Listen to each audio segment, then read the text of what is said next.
సూరమ్మకి తన ఒక్కగానొక్క కొడుకంటే ఎంత ఇష్టమో ప్రత్యేకంగా చెప్పక్కర్లేదు. ఆమెకి తన కొడుకంటే ఎంతో ఇష్టం. అందుకే ప్రేమ పెళ్లికి కూడా కళ్ళు మూసుకుని ఒప్పుకుంది. అలాగే ఎంతో ఘనంగా పెళ్లి కూడా చేసింది. అమ్మో, అప్పుడే 6 అయిందా? ఈ అలారం ఏంటి మోగనే లేదు? అత్తయ్యగారు లేచేసినట్టున్నారు. అసలే అమ్మ చిలక్కి చెప్పినట్టు చెప్పింది, అత్తారింట్లో త్వరగా నిద్ర లేవకపోతే అత్తలు తాట తీస్తారని. వెంటనే తయారై వంటగదిలోకి వెళ్ళాలి. అలా రోజా వెంటనే నిద్రలేచి చకచకా తయారయ్యి తన గదిలో నుండి బయటకొస్తుంది. అత్తయ్యగారేంటి ఎక్కడా కనిపించడం లేదు? అరే, ఆవిడింకా నిద్రపోతున్నారు. అత్తయ్యా, ఓ అత్తయ్యగారండి, లేవండి. అరే, ఏంది పోరి, ఏంది? నా నిద్ర మొత్తం ఖరాబ్ చేసిను. ఏంది చెప్పు, అసలు నీకేం కావాలే? అంటే అత్తయ్యగారండి, అది తెల్లారిందండి. అరే, ఇది చెప్పనీకి లేపినావా నన్ను? అయ్యో, అది కాదండి. ఉదయమే లేచి ఇంట్లో అన్ని పనులు చేయాలని మా అమ్మ చెప్పిందండి. అందుకే మిమ్మల్ని నిద్రలేపాను. ఏం పని చెయ్యాలో కాస్త చెప్తారా? ఓ, నాకిట్లా పొద్దుగాల లేచి అలవాట్లేదులే. ఎట్లాగో లేచినావు గదా, పొయ్యి బాసాన్లు దోమి వంట చేసుడు షురూ చెయ్యి. అలా సూరమ్మ చెప్పి మళ్ళీ నిద్రపోతుంది. సూరమ్మ ఏం చెప్పిందో రోజాకి అస్సలు అర్థం కాదు. ఈవిడ ఏదో చెప్పింది, కానీ నాకు ఏమాత్రం అర్థం కాలేదు. బాసాన్లు తోమాలా అంటే ఏంటి? అసలు ఈ బాసాన్లంటే ఏంటో నాకు తెలీదే. అత్తయ్యగారు బాసాన్లు తోమాలని అన్నది. తోమటమంటే మనం పళ్ళనే తోముతాం. అరే, నేను ఉదయం లేచినప్పుడే పళ్ళు తోమేశాను. ఈవిడ మళ్ళీ పళ్ళు తోమ్మని అంటుందేంటి? బహుశా ఏదైనా బ్యాడ్ స్మెల్ వస్తుందా? ఎందుకైనా మంచిది, ఒకసారి మళ్ళీ వెళ్ళి బ్రష్ చేసి వస్తాను. అలా రోజా మళ్ళీ తన గదిలోకి వెళ్తుంది. వచ్చి సూరమ్మని మళ్ళీ నిద్రలేపుతుంది. అత్తయ్యా, ఓ అత్తయ్యా, లేవండి.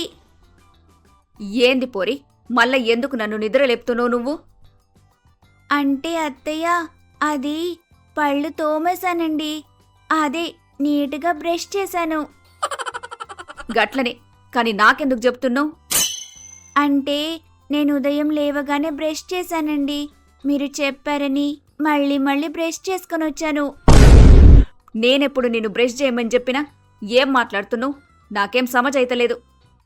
మీరే కదత్తయ్య ఇందాక ఏదో తోమమని చెప్పారు. తోమన్నారంటే అవి పళ్ళే కదా, అందుకే మళ్ళీ మళ్ళీ తోముకొనొచ్చాను. అయ్యో, నేను తోమ్మన్నది బాసాన్లని, నీ పండ్లని కాదు. బా బాసన్ అంటే ఏంటత్తయ్యా? అయ్యో, నీకు బాసాన్లంటే ఏందో కూడా తెలియదా? ఓరే రఘు, ఓ రఘు, ఈడింకా గాడిదలాగా నిద్రపోతున్నట్టున్నాడు. ఏంటమ్మా, ఎందుకు మంచి నిద్ర పాడుచేస్తున్నావు? ఒరే రఘు, నువ్వు లెవ్వు ముందు. నీ పెండ్లాం కూడా గిట్లనే నా నిద్ర మొత్తం ఖరాబ్ చేసింది. అసలేం జరిగిందమ్మా? బాసాన్లు దోమ్మని చెప్పిన, నీ పెండ్లామేమో పొయ్యి మళ్ళా పండ్లు దోముకొనొచ్చిందిరా. అవునా? ఏంటి రోజా నువ్వు? బాసాన్లు అంటే సింక్లో ఉన్న వాడిన సామాన్లు అని అర్థం. ఓ అవునా, నాకు సామాన్లు లేదా అంట్లన్నా అర్థమవుతుంది, కానీ ఈ బాసాన్లంటే ఏంటో నాకు అర్థం కాలేదండి. తోమన్నారంటే ఖచ్చితంగా పండ్లని తోమమని అంటున్నారనుకుని నేను వెళ్ళి బ్రష్ చేసుకొని వచ్చాను. ఏంది పిల్ల, నువ్వేమైనా ఫారెన్ నుంచి వచ్చినవా? లేదు గదా, తెలుగు సమజ్ కావాలే గదా మరి నీకు. మరి నా మాటలు నీకెందుకు సమజ్ అయితలేవు? నాకు తెలుగు బాగా అర్థమవుతుందత్తయ్య, కాకపోతే ఈ తెలంగాణ యాసే అంత త్వరగా అర్థం కాదు. అంటే చిన్నప్పటి నుండి నేను ఆంధ్రాలో పుట్టి పెరిగాను కదా, మా స్లాంగ్ అలాగే మా మాటలు కాస్త వేరుగా ఉంటాయి. అన్నీ మెల్లమెల్లగా అర్థం చేసుకుంటానులేండత్తయ్య. అలా రోజా సూరమ్మతో చెప్తుంది. రోజా వంటగదిలోకెళ్ళి సామాన్లన్నీ కడిగిస్తుంది. అత్తయ్య, మీరు చెప్పినట్టుగానే ఆ బాసాన్లన్నింటినీ కడిగేశాను. ఇప్పుడు నన్ను ఏం చేయమంటారో చెప్పండి. జల్ది పోయి చాయ్ పెట్టు. ఏంటి, ఈవిడ మళ్ళీ ఏదో అంటున్నారు. నాకెందుకు ఈవిడ మాటలు అసలు అర్థం కావటం లేదు. జల్దినా? ఓ, జల్లెడ కావాలేమో అంటూ రోజా వంటగదిలోకెళ్ళి జల్లెడ తీసుకునొచ్చి సూరమ్మ చేతిలో పెడుతుంది. ఏంది పోరి, గీ జల్లెణ్ణి ఏం చేసుకోవాలి నేను? నాకు మస్తు తలనొప్పైతాంది. జల్ది పోయి చాయ్ పెట్టుకొని రమ్మంటే గిదేంది గిట్ల జల్లెడ తీసుకొచ్చి ఇచ్చినావు నాకు? ఒరే రఘు ఏందిరా గీ పిల్ల ఎందుకు గిట్ల చేస్తుంది? అత్తయ్యగారు జల్దీ జల్దీ అని ఏదో అన్నారు, అందుకే నేను వెళ్ళి జల్లెడ తీసుకొని వచ్చాను. ఏమైనా తప్పు చేశానా అండి? అయ్యో, జల్దీ అంటే జల్లెడ కాదు రోజా. జల్దీ అంటే త్వరగానే అర్థం. మా అమ్మ త్వరగా వెళ్ళి చాయ్ పెట్టుకుని తీసుకుని రమ్మంది. చాయ్ అంటే టీ. మా ఊర్లో టీని చాయ్ అని అంటారు. ఓ అలాగా, నేను మరేదో అనుకున్నాను. ఇప్పుడే వెళ్ళి టీ పెట్టి తీసుకుని వస్తాను అంటూ రోజా మళ్ళీ వంటగదిలోకి పరుగులు తీస్తుంది. అద్దురా అంటే ఈనలేవు. గిప్పుడు చూడు ఏమైందో. గా పోరికి నేను చెప్పే ఒక్క ముచ్చట కూడా సమజైతలేదు. ఏంద్రా నాకీ లొల్లి? ఇప్పుడే కదమ్మా రోజా మన ఇంటికొచ్చింది. మెల్లమెల్లగా అన్నీ అర్థం చేసుకుంటుందిలే. ఇంతలో రోజా చాయ్ తయారు చేసి తీసుకునొస్తుంది. పోన్లే, చాయ్ అయినా మంచిగా పెట్టినవు. చాయ్ మస్తుగుందమ్మా. చాలా థ్యాంక్స్ అత్తయ్యగారండి. ఇదిగో పోరి, నేను నీకు ముందే చెప్తున్నా ఈను. రేపటి నుండి పొద్దుగాల నన్ను నిద్ర లేపకు. 8 గంటల దాకా నేను అసలు నిద్ర లేవ్వను. సమజైందా నీకు? అత్తయ్యగారు, అప్పటి నుండి మీరు ఏదో అంటున్నారండి, నాకు అర్థం కావటం లేదు. నమాజా? నాకు నమాజ్ లాంటివి రావత్తయ్యా. మీరు నేర్చుకోమంటే తప్పకుండా నేర్చేసుకుంటానండి. ఏందిరా ఈ పిల్ల నమాజ్ అంటుంది? ఓ ఇదిగో పిల్ల, అది నమాజ్ కాదే, సమజైందా అంటే ఎరకైందా అని అర్థం. ఎరుకంటే ఏంటండి? అరే, దీనికెరకంటే ఏందో కూడా తెలియదా? రోజా, సమజయ్యిందా అంటే అర్థమయ్యిందా అని అర్థం. ఇరకనే అంటే కూడా అర్థమైందా అని అర్థం. ఓ అవునా? ఏంటో మీరు వాడుతున్న పదాలన్నీ నాకు కాస్త కొత్తగా ఉన్నాయి. కానీ మీరేం భయపడకండి అత్తయ్యగారు, నేను ఈ పదాలన్నింటినీ త్వరగానే నేర్చుకుంటానులే. భాష నేర్చుకున్నంత ఈజీ అనుకుంటున్నావా ఆచారాలు తెలుసుకోనికి? భాష నేర్చుకోనికి ఎంత కష్టపడుతున్నావు. మరి ఆచారాలు ఎప్పుడు నేర్చుకుంటావో ఏమో, నాకేం అర్థమైతలేదు అంటూ సూరమ్మ తన గదిలోకి వెళ్ళిపోతుంది. రోజా భాషతో పాటు ఆచారాలను కూడా మెల్లమెల్లగా నేర్చుకునే ప్రయత్నం చేస్తూ ఉంటుంది. ఇగో పోరి, మీ నాయన నీ పెండ్లి ఆంధ్రాలో చేసిండు. నా దోస్తులందరూ అంత దూరం రాలేకపోయిన్రు. అందుకే గాళ్ళ కోసం నేను దావత్ ఏర్పాటు చేస్తున్నా. దావతా? అదేంటత్తయ్యా? దావత్ అంటే ఏందో కూడా నీకు తెలియదా? సరిపోయింది తీ. గదే పిల్ల, మనకి నచ్చినోళ్ళందర్నీ పిలిచి రకరకాల వంటలు వండి పెడతారు గదా, గదే దావత్ అంటే. ఓ అంటే మీరు మీ స్నేహితులందరినీ భోజనానికి పిలుస్తున్నారన్నమాట. సరే అత్తయ్య, పిలవండి. నేను అందరికీ ఇష్టమైన వంటలు వండుతాను. ఓ గట్లనా? ఇంతకి ఏం వండుతావు చెప్పు? అందరూ మీ స్నేహితులంటున్నారు అంటే దాదాపు అందరికీ మీ వయసే ఉంటుంది. మీ వయసు వారికి ఈ మధ్య మోకాళ్ళ నొప్పులు, షుగర్, బీపీ లాంటివి వచ్చుంటాయి. కాబట్టి అందరి కోసం ఉప్పు కారాలు తక్కువ వేసిన ఆహారాన్ని వండుతాను. ముద్దపప్పు, నేతి బీరకాయ, ఆనపకాయ పచ్చడి, బంగాళదుంప ఫ్రై, గారెలు, బూరెలు వండుతానత్తయ్యా. ఏందిది గివన్నసలొంటలా? మధ్యలోగా కూరగాయల పేర్లెందుకు చెప్పినావు? గా కూరగాయలంటేనే మాకస్సలు నచ్చవు. మంచిగా మటన్ దమ్ బిర్యానీ చెయ్యి. డబల్ మసాలా బిర్యానీ మాత్రమే కావాలి మాకు. ముందుగానే చెప్తున్నా. ఇక మిర్చి కసాలను కూడా చెయ్యి అట్లనే. ఇక చికెన్ ఫ్రై చెయ్యి. డబుల్ కమీట్ అయితే ఖచ్చితంగా ఉండాలి. నువ్వు మా వయసుల గురించి వట్టించుకోగని ముందు పోయి తొందరగా వంట చెయ్యి. అలా సూరమ్మ చెప్పడంతో రోజా ఆశ్చర్యపోతూ వంటగదిలోకి వెళ్తుంది. సూరమ్మ చెప్పిన అన్ని రకాల వంటల్ని వండుతుంది. ఇంతలో సూరమ్మ దోస్తులందరూ ఇంటికొస్తారు. ఓ సూరమ్మా, ఇన్నేళ్లకు మమ్మల్ని దావత్కి పిలిచినవు. నీ ఇంట్లో ఒక అడుగు పెడుతూనే మంచి వాసనొస్తుంది. మరి ఏమనుకున్నావు నా కోడలు గురించి? వంటలన్నీ అద్దరగొడుతుంది నా కోడలు. ఇంతకీ నీ కోడలెక్కడా? ఓ రోజా, నా దోస్తులొచ్చిర్రు చూడు. అందరికీ నమస్కారం అండి. కూర్చోండి. ఈ కూల్ డ్రింక్ తీసుకోండి. నీ కోడలి మాటలేంది కాస్త విచిత్రంగున్నాయి. మాటకు ముందు అండి, మాటకు తర్వాత అండి. ఏందిది? తెలిసినదే గదా నా కొడుకుది ప్రేమ లగ్గమని.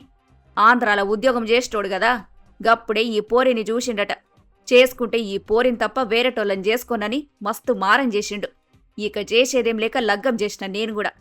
పోరి ఆంధ్ర నుండి వచ్చింది కాబట్టి మాటలు కాస్త కొత్తగుంటాయిలే మనకి. అవునండి, నాకేమో మీ మాటలు కొత్తగా ఉన్నాయి. సరే సరే, ముందందరికి వడ్డీ అమ్మా. ఎవ్వరు మోమాట వడకుర్రి. నచ్చినోళ్ళు నచ్చినట్టు తినాలే. అలా సూరమ్మ చెప్పడంతో రోజా అందరికి ఆహార పదార్థాలను వడ్డిస్తుంది. అందరూ తృప్తిగా భోజనం చేస్తారు. ముక్కలు పెట్టినో మంచిగానే ఉంది. మరి సుక్కమాట ఏంది సూరమ్మ? దానికి కూడా ఏర్పాట్లు చేసినలే. ఇదిగో రోజా, జర లోపలికి పోయి ఫ్రిడ్జ్లున్న బాటిల్ తీసుకొని రాపో. అలా సూరమ్మ చెప్పడంతో రోజా వంటగదిలోకి వెళ్తుంది. ఫ్రిడ్జ్ తెరిచి చూస్తుంది. ఏంటి వీళ్ళు అసలు దేని గురించి మాట్లాడుకుంటున్నారు? సుక్క అని అన్నారు. అంటే ఏంటి? ఓ, బాగా నాన్ వెజ్ తిన్నారు కదా, అరగటానికి స్ప్రైట్ కానీ కోకోకోలా కానీ కావాలని అడుగుతున్నట్టున్నారు. ఫ్రిడ్జ్లో స్ప్రైట్ ఉంది, వెళ్ళి ఈ స్ప్రైట్ని వాళ్ళకి ఇచ్చేస్తాను. అలా రోజా స్ప్రైట్ తీసుకుని వచ్చి సూరమ్మ చేతిలో పెడుతుంది. ఏంది పోరి, ఏందిది? దీన్ని తీసుకొచ్చి నా చేతులెందుకు పెట్టినవు? నేనడిగిందేంది, నువ్వు తెచ్చిందేంది? మీరే కదత్తయ్యా దీన్ని తీసుకొని రమ్మన్నారు. ఓ పోరి, గిట్లాంటియన్నీ తాగే అలవాటు మాకు లేదులే. ఇదిగో రఘు, నా దోస్తులకు దావతిచ్చిన ముక్కతో పాటు సుక్క కూడా లేకుంటే ఎట్లా చెప్పు? పొయ్యి ఫ్రిడ్జ్లున్న బాటిల్లు తీసుకొనిరా. అలా సూరమ్మ చెప్పడంతో ఫ్రిడ్జ్లో నుండి కళ్ళు బాటిల్ తీసుకుని వస్తారు. అది చూసిన రోజా ఆశ్చర్యపోతుంది. అమ్మో, ఏంటిది? ఏంటత్తయ్య గారు, ఇవి పాలల్లా ఉన్నాయి. ఇవి చూడనికి పాల లేకుంటాయి గాని గివి పాలు కావులే. దీన్ని కళ్ళు అంటారు. కళ్ళ అంటే తాటికల్లేనా? వామ్మో, ఏంటత్తయ్యా, ఇప్పుడు మీరంతా కళ్ళు తాగుతారా? ఆడవాళ్ళయ్యుండి కళ్ళు తాగుతారా? అపచారం కదా. అపచారం లేదు, ఉప్పు కారం లేదు గాని నీకు తెలియదేమో, మా ఊర్లో మేమంతా కళ్ళు దాగుతనే పెరిగినాం. కళ్ళు దాగితే ఒంటికి సలవ చేస్తుంది. ఇగో నువ్వు కూడా దాగు కొంచెం. అమ్మో, నాకొద్దు, నన్ను వదిలేయండి అత్తయ్యా. అంటూ రోజా తన గదిలోకి పరుగులు తీస్తుంది. అలా ఆ రోజు కాస్త గడిచిపోతుంది. ఒకరోజు రోజా సూరమ్మ వద్దకు వచ్చి ఇలా చెప్తుంది. అత్తయ్య, ఇప్పుడే మా పిన్ని కాల్ చేసింది. మా తమ్ముడికి పెళ్లి కుదిరిందంట. మనల్ని పెళ్లికి ఆహ్వానిస్తున్నారత్తయ్య. మనం తప్పకుండా మా తమ్ముడు పెళ్లికి వెళ్ళాలి. గట్లే ఓదాంలే. ఇంతకి లగ్గం ఎప్పుడు పెట్టుకుర్రు? వచ్చే ఆదివారం అత్తయ్య. గట్లనా? బయటికి పోదాం నడువైతే. మనం మన కోసం పట్టు చీరలు కొనుక్కొచ్చుకుందాం. అలా సూరమ్మ మరియు రోజా ఇద్దరూ తమకు కావలసిన అన్ని రకాల వస్తువులు కొనుక్కుంటారు. ఒకరోజు రాత్రి సూరమ్మ నిద్రపోతూ ఉంటుంది. వెంటనే రోజా సూరమ్మని నిద్రలేపుతుంది. అత్తయ్య, లేవండి అత్తయ్య, మనం పెళ్లికి వెళ్ళాలి. అరే పోదాంలే తల్లి. గిప్పుడు నన్ను నిద్ర ఓని ముందు ఉదయం మాయక పెళ్లికి వచ్చుగాని. అయ్యో అత్తయ్య, ఉదయం వెళ్ళటం ఏంటత్తయ్య? మనం ఇప్పుడే వెళ్ళాలి. పెళ్ళసలు ఎప్పుడనుకుంటున్నారు మీరు? రాత్రి 2 గంటలకు. లేవండి, లేచి తయారవ్వండి అత్తయ్యా. ఏంది? లగ్గము రాత్రి 2 గంటలకు చేస్తుండ్రా? గిదేంది? రాత్రిళ్ళు పెండ్లి చేసుడేంది? దాన్ని మనం చూసేదేంది? అంటే అత్తయ్య, మా వాళ్ళందరూ రాత్రులే పెళ్ళిళ్ళు చేసుకుంటారు. ఏందే పిల్ల ఇది? రాత్రి 11 అయితాంది. గీ టైంలో నిద్రలేసి స్నానం చేయమంటవేంది? స్నానం చేసి తయారవ్వడం కూడానా? ప్లీజ్ అత్తయ్య, కాస్త లేచి తయారవ్వండి. పెళ్లికి వెళ్ళకపోతే ఏం బాగోదు. అలా రోజా చెప్పడంతో సూరమ్మ నిద్రలేచి తూగుతూ స్నానం చేసుకుని పట్టుబట్టలు కట్టుకుంది. ఒరేయ్, ఏంద్రా ఇది? గీ టైంలో పెళ్లికి ఓడేంద్రా? అంతేనమ్మా, రోజా తరపున బంధువులందరూ రాత్రే పెళ్లిళ్ళు చేసుకుంటారు. ఆంధ్రాలో కూడా అంతే, అందరూ రాత్రి పెళ్లి చేసుకుంటారు. అలా సూరమ్మ ఆ పెళ్లి మండపానికి వెళ్తుంది. ఏంద్రా, నాకేం కనిపిస్తలేదు?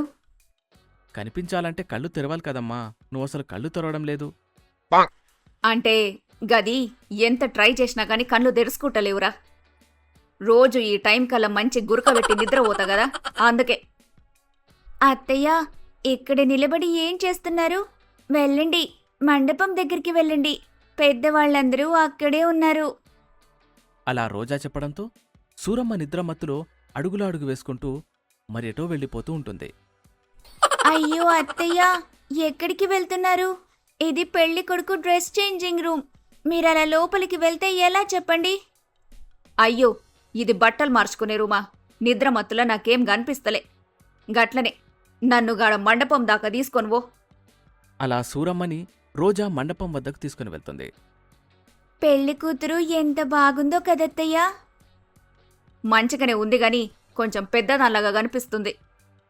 అయ్యో అత్తయ్య, మీరెటు చూస్తున్నారు? మండపం ఎటువైపుంది? మీరు ఇంకెటో చూస్తున్నారు. అబ్బా, ఈ పెండ్లెప్పుడైతుందో ఏమో, నాకు మస్తు నిద్రొస్తుంది. అదిగోండి, భజంత్రీలు కొడుతున్నారు. అబ్బాయి తాళి కూడా కట్టేస్తున్నాడు. హమ్మయ్య, మంచి పనైందిగా. అత్తయ్య, మీరు కూడా మండపం దగ్గరికి వెళ్ళి పెళ్లి కొడుకుని అలాగే పెళ్లి కూతుర్ని ఆశీర్వదించండి అత్తయ్య. అని రోజా సూరమ్మతో చెప్తుంది. సూరమ్మ మాత్రం నిద్రమత్తులో నడుచుకుంటూ మరెటో వెళ్లి అక్షింతలు వేస్తుంది. 10 కాలాల పాటు పిల్లలతో సల్లగుండుండ్రి. అయ్యో అత్తయ్య, ఏం చేస్తున్నారు మీరు? ఈయన మా తాతయ్య, అలాగే ఈవిడ మా బామ్మ. వీరిని పిల్ల పాపలతో హాయిగా ఉండమని ఆశీర్వదిస్తున్నారేంటి? అయ్యో అవునా, క్షమించుండ్రి. నిద్రమత్తులా? నేను నిద్రమత్తులున్నా. అక్షింతలాల కేసేది పోయి మీకేష్న. ఇగో రోజా, పెళ్ళెట్లాగో అయిపోయింది గదా, ఇక నన్ను వదిలే తల్లి. నేనొక గదిలో పోయి వండుకుంటా. అలా సూరమ్మ దొరికిన గదిలోకి వెళ్లి గురకపెట్టి నిద్రపోతుంది. అలా తెల్లారిన తర్వాత రోజా సూరమ్మని నిద్రలేపుతుంది. అత్తయ్య, నిద్ర బాగా పట్టిందా? ఏదో అట్టట్ట వండుకున్నలే. నిద్ర వక్కన పెడితే నాకు బాగా ఆకలైతుంది. పెండ్లి భోజనం అంటే నాకు మస్తు ఇష్టం. చిన్నప్పటి సంది ఏ పెండ్లికోయినా అసలు మోమాట పడకుండా తింటుండే నేను. అవునా? అయితే పదండి అత్తయ్య, మీకిప్పుడే భోజనం వడ్డిస్తాను. అలా రోజా సూరమ్మని భోజనం వద్దకు తీసుకుని వెళ్తుంది. బంతిలో కూర్చోబెడుతుంది. తొందర గొడ్డించుండ్రి, నాకు బాగా ఆకలైతుంది. ఇదిగోండి అత్తయ్య, ఈ బూరె మా పిన్ని చేసింది. బూరెలు వేయటంలో మా పిన్ని స్పెషలిస్ట్ తెలుసా? ఇక ఈ గారెలేమో మా పెద్దమ్మ వండింది. ఇక ఈ పెసర పునుగుల కర్రీ మా మేనత్త చేసింది. ఓ గట్లనా? ఇవన్నీ నాకెందుకమ్మాయి? గివంటే నాకు పెద్దగా నచ్చవు గాని మెయిన్ ఐటెం ముడ్డి ముందు. ఓ, మెయిన్ ఐటమా? సరే అత్తయ్య, ఇదిగోండి రైస్. అలాగే రైస్లోకి గుత్తి వంకాయ కూర. గుత్తి వంకాయ కూరతో అన్నం తింటుంటే భలే ఉంటుంది కదా. గది సరే గాని మెయిన్ ఐటెం వడ్డించంటున్నా గదా. అంటే సాంబార్ వడ్డించమంటారా? పప్పు కూడా ఉంది. అలాగే ఈ వడియాలు కూడా ఉన్నాయి. ఓ, మీరేమడుగుతున్నారో నాకెప్పుడు అర్థమైందిలేండి. సమజైంది గదా, తొందరగా పెట్టు నా ప్లేట్లా. మీరు పెళ్లిలో వడ్డించే ఆవకాయ కదా అడుగుతున్నారు? ఇదిగో చిన్న, కాస్త ఆవకాయ జాడిలా తీసుకునిరా. అయ్యో రామా, నేను అడుగుతున్నది ఆవకాయ గురించి కాదే, తలకాయ కూర గురించి. అప్పటినుండి పప్పు సాంబార్ అంటూ ఏందేందో వడ్డిస్తున్నావు.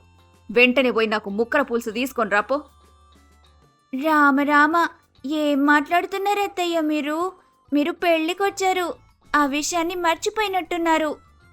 పెండ్లికొచ్చిన కాబట్టే పెండ్లి భోజనం చేయని కూసున్నా గదా, నాకన్నీ గుర్తున్నాయి గాని లేటు చేయకుండా పోయి చికెను మటన్ తీసుకొచ్చినవంటే బాగా తిని పోయి నిద్రపోతా. అసలే నీ వల్ల నాకు రాత్రంతా నిద్ర కూడా సరిగ్గా పట్టలేదు. అయ్యో రామా, ఏంటత్తయ్య మీరిలా ఉన్నారు? పెళ్లిలో ఎవరైనా నీచు వండుతారా? అమ్మో, తప్పు తప్పు, అలా అనుకోవడమే పెద్ద తప్పు. చూడండి అత్తయ్య, పెళ్లిలో మేము ఎలాంటి నాన్ వెజ్ వండము, కేవలం వెజ్ మాత్రమే చేస్తాము. సరిపోయింది పటు. రాత్రిపూట లగ్గం చేసుకుంటారు, ఇక పొద్దున తినే తిండిలా అన్ని కూరగాయలే ఉన్నాయి. అలా పెళ్లిలో నాన్ వెజ్ ఐటమ్స్ కనిపించపోయేసరికి సూరమ్మ పూర్తిగా డిసప్పాయింట్ అయి తిరిగి ఇంటికి వెళ్ళిపోతుంది. ఓయమ్మ, గా పెళ్లిలా కూరగాయలు తిని నాకు నోరు మొత్తం సప్పబడిపోయింది. ఇప్పుడొక పని చేస్తా, మంచిగా బగారా రైస్ వండుకొని తింటా నేను. గట్లనే చికెన్ ఫ్రై కూడా చేసుకుంటా. అలా సూరమ్మ తన కోసం బగారా రైస్ వండుతుంది. అలాగే చికెన్ ఫ్రై కూడా వండుకుంటుంది. ఆహాహా, ఎంత మంచిగుంది. ఏం చేసినా ఎంత దూరం పోయినా తిరిగి మళ్ళా ఇంటికొచ్చిన తర్వాత ఒకసారి ఇట్లా బగారా రైసు వండుకున్నామంటే అందులో చికెన్ కర్రీ పెట్టుకొని తింటే మస్తుంటది. ఆహాహాహా. ఏంటత్తయ్య, బాగా ఆనందంగా ఉన్నట్టున్నారు? బగారా రైస్లో చికెన్ ఫ్రై కలుపుకొని తింటుంటే ఎంత మంచిగుంది తెలుసా? స్వర్గంలున్నట్టు అనిపిస్తుంది నాకైతే. సరే కాని, పెళ్లిలో బీరకాయ కూర మిగిలిపోయిందంట. మా అమ్మమ్మ గారు క్యారేజ్ కట్టి పంపించారు. మీకు కాస్త వేయమంటారా?